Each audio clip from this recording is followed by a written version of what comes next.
Les damos la bienvenida a Arqueólogas y Viajeras, una serie de Libreta Negra MX sobre mujeres de aquí y de allá. Es un acercamiento a las que incursionaron en los inicios de esta ciencia. Mujeres eclécticas y autodidactas que ejercieron la arqueología haciendo trabajo de campo. Viajeras que lograron incursionar y estudiar temas relevantes y poco tratados en el medio académico. Aunque sus nombres no aparezcan seguido en los archivos, hablamos de sus trayectorias, de sus aportaciones, de sus vidas, de su legado, donde miramos las singularidades de sus trayectorias y los pormenores de hacer arqueología en la época en que estaba emergiendo con carácter científico y profesional. En este quinto episodio hablamos de Gertrude Bell. Escritora, viajera, política y arqueóloga. Fue pionera en las investigaciones sobre las culturas mesopotámicas, promotora y activista de la preservación de las herencias culturales arqueológicas como bienes que debieran permanecer en su país de origen.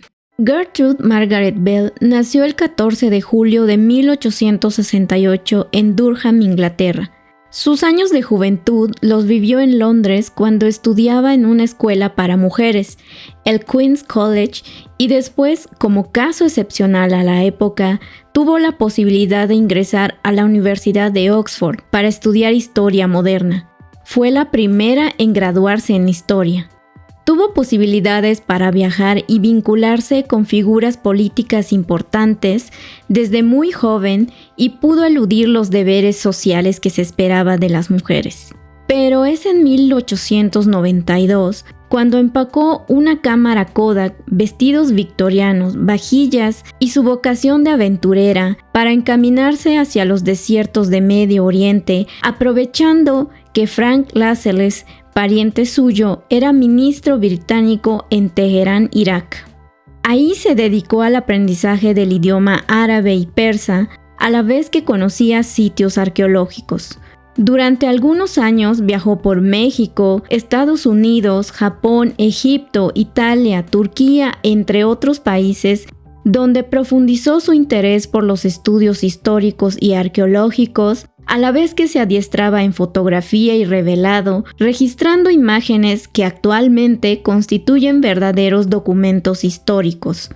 Su incursión en la política internacional acapara el foco de las historias de vida que se han escrito de ella, pero su actividad y experiencia como arqueóloga e investigadora dejó un legado significativo y fue lo que influyó en su carrera política. Además tenía vínculos con el arqueólogo del Museo Británico David Hogarth y el francés Salomon Reinach, de quienes tuvo influencia de los métodos arqueológicos y sobre la importancia del estudio de las culturas de Oriente. Así, atravesó el desierto de Siria hasta llegar a Petra y a los vestigios romanos de Palmira. Y es que en esos años en la región estaba latente la amenaza bélica. Entre 1907 y 1914 se pueden considerar los años de mayor dedicación sobre estudios arqueológicos en la región de Mesopotamia.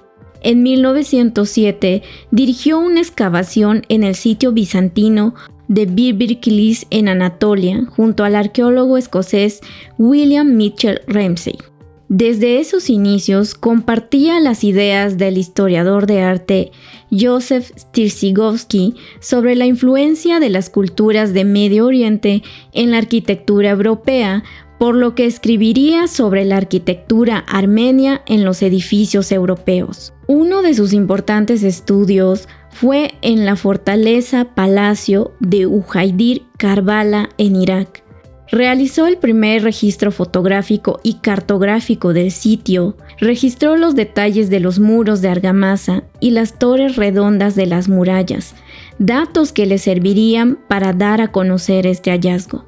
Aunque el francés Louis Massignon en 1912 tomaría ventaja en la primera publicación del sitio, pero ella presentaría los planos inéditos del castillo en el libro Amurat to Amurat, incluyendo enfoques antropológicos en 1914. Gertrude ya era una arqueóloga reconocida cuando coincidió en Carchemish con un incipiente Thomas Lawrence, ayudante de Hogarth. Ante el panorama de la Primera Guerra Mundial y la posible amenaza de Oriente, la Oficina de Inteligencia Militar británica reclutó a algunos arqueólogos especialistas de esa región. Gertrude fue llamada a El Cairo para ayudar a la inteligencia militar británica. Debido a su conocimiento de la cultura, historia y población de la región, sería enlace entre los británicos y el gobierno en el proceso de conformación de la nación iraquí. En esos espacios defendió la reivindicación del pasado histórico de la región como elemento identitario entre los diferentes grupos étnicos y religiosos. Los últimos años de su carrera logró instalar el primer museo arqueológico de Bagdad en un espacio provisional, pero en junio de 1926 presidió la inauguración de la primera sala permanente del Museo Nacional de Irak, espacio al que legó sus colecciones para impulsar un museo nacional con hallazgos locales y fortalecer una ley para exigir permisos de excavación y, de paso, frenar el expolio europeo.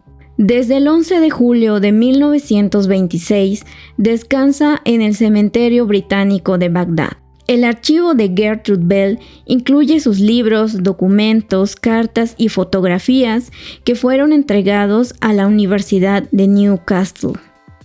Gertrude Bell presentó el universo de los antiguos lugares y la gente de las regiones que conoció en su escrito como The Desert and the Sun, basada en sus excavaciones, o en Persian Pictures, dedicada a sus primeras experiencias en Persia, o en The Arab of Mesopotamia, entre otras obras, además de ser promotora de la fundación de la Escuela Británica de Arqueología en Irak. Continuamos esta serie sobre arqueólogas y viajeras con Gertrude Catton Thompson.